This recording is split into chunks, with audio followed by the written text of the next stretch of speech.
Hi guys, and welcome back to the channel and another new video. In this video I'm going to talk through the first week of ownership of this car, which is my 2018 BMW 7 Series. Now I did a video on this last week and really thank you so much to everybody for all the comments. I've had loads of comments on the car, a few corrections as well to things that I've got wrong, and I'll go through those in just a few moments, but it's been really great just to get those comments. So anyway, it's been a really busy week for me. I left my home, which is just outside Chester, on Monday evening. I went all the way down to Guildford. I've gone from Guildford to Cardiff, Cardiff to Suffolk, and then back home again. So all of that is about 1,200 miles. So I have put 1,200 miles on this car in 1 week. Typically, I tend to do anything from about 600 to 1,500 miles a week. It just depends where I need to be and where I need to go. So anyway, that gives you a really good chance to test the car. And also it isn't just motorway driving. I've driven around lots of different types of road, through towns, A roads, B roads, and of course motorway. So for me, it's a really good test of a car.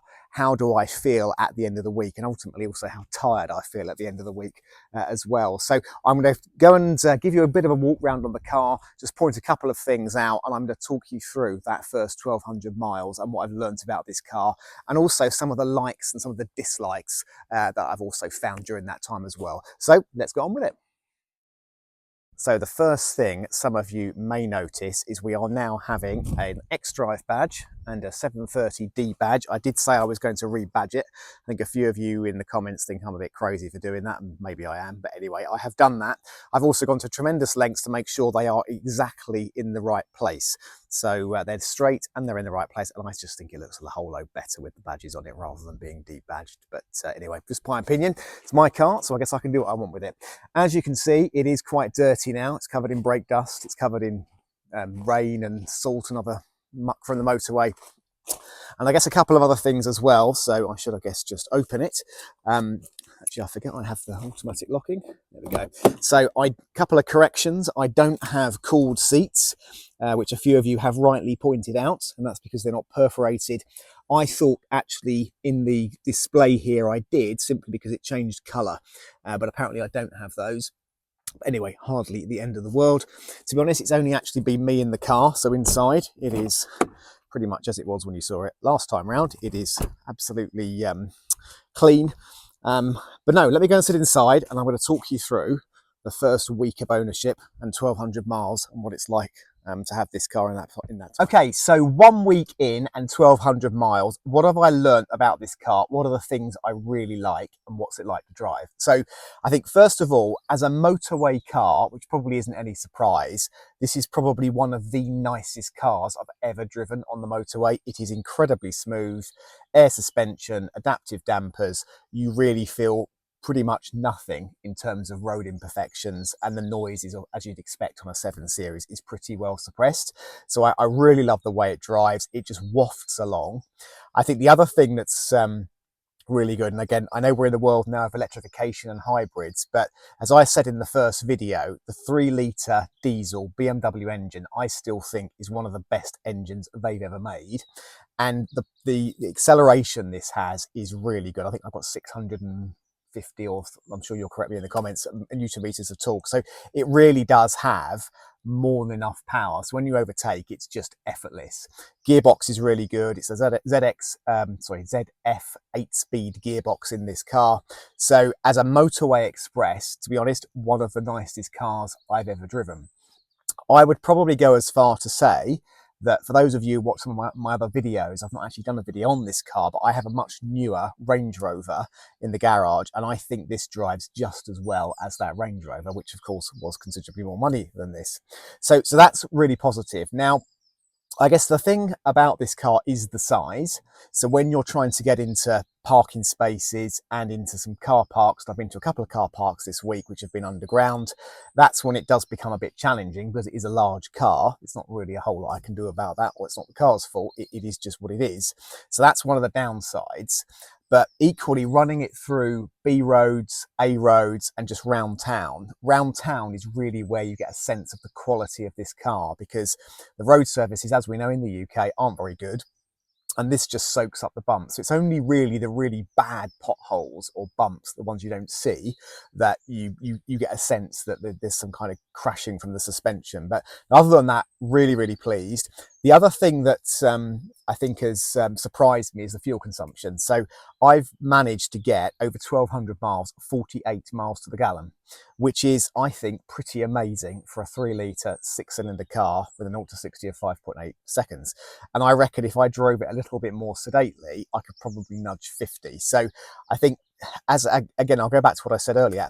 As an engine, you've got an incredibly powerful engine, loads of torque, great 0 to 60, and you've got knocking on the door of 50 miles to the gallon. I question why you'd want a hybrid or why you'd want an electric car with that. So anyway, they're the likes. Let me talk you through some of the things I'm not so keen on. Right, so number one dislike on this car are the size of these door mirrors. So there's nothing inherently wrong with them, and I'm sure there's other cars that have door mirrors that are just the same size as this, but all the other cars I've driven lately have all got much bigger door mirrors. Now, as I've said, this is a pretty big car, so when you're manoeuvring, when you're reversing, when you're in car parks, yes, you've got cameras, yes, you've got sensors, but there really is no substitute for your mirrors, and I just think they are too small. If they were a little bit bigger, it would just make reversing and manoeuvring so much easier. So that is definitely annoying. The other thing is they don't have blind spot elimination. Now, again, as a few of you have pointed out, this is a lower spec 7 Series, although let's be honest, they are still very high spec, even in basic form like this one. But again, it's just something that's good to have because it does make motorway driving so much easier. Second thing I dislike. Now, the infotainment on this car is actually really good. I think I said in the last video, I downloaded off the BMW app the Apple CarPlay, genuine Apple CarPlay system from BMW, which is about £260, I think.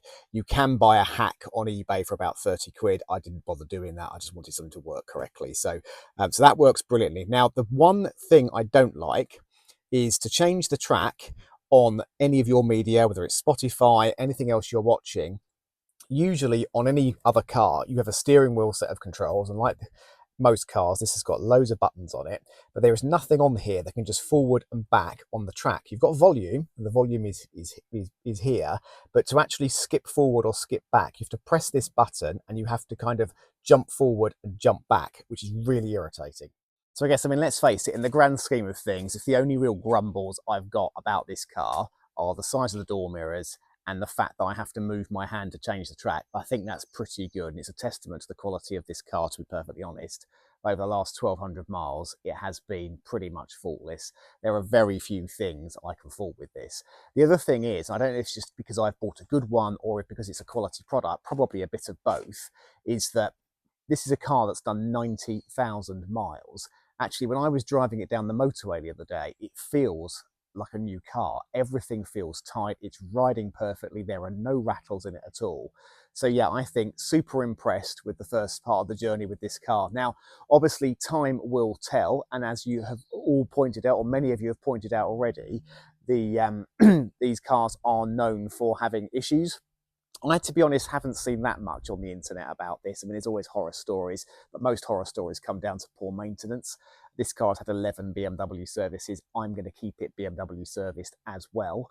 So I think that's going to limit my risk. And frankly, even if I do have some problems with the car, I've got a warranty. And actually, beyond that, this was still a cheap car. This was £16,000. You're not going to get anything else for £16,000. So even if I get something that goes wrong, it's going to cost me £1,000. Yes, I'm not going to be very happy about it, but I'll pay it because I still think that's better than the depreciation that I'm going to get on a new car, and actually I get to drive something like that. So I think sometimes you just got to take a pragmatic view with these things as well. That's certainly what I'm doing. Again, what I'll do, I will report back and I will give you some feedback probably when I've done 5,000 or 6,000 miles in this car, just to see how I'm getting on and just see if we have any problems along the way. But anyway, thank you so much, as I said before, for the comments. Looking forward to some comments on this video as well.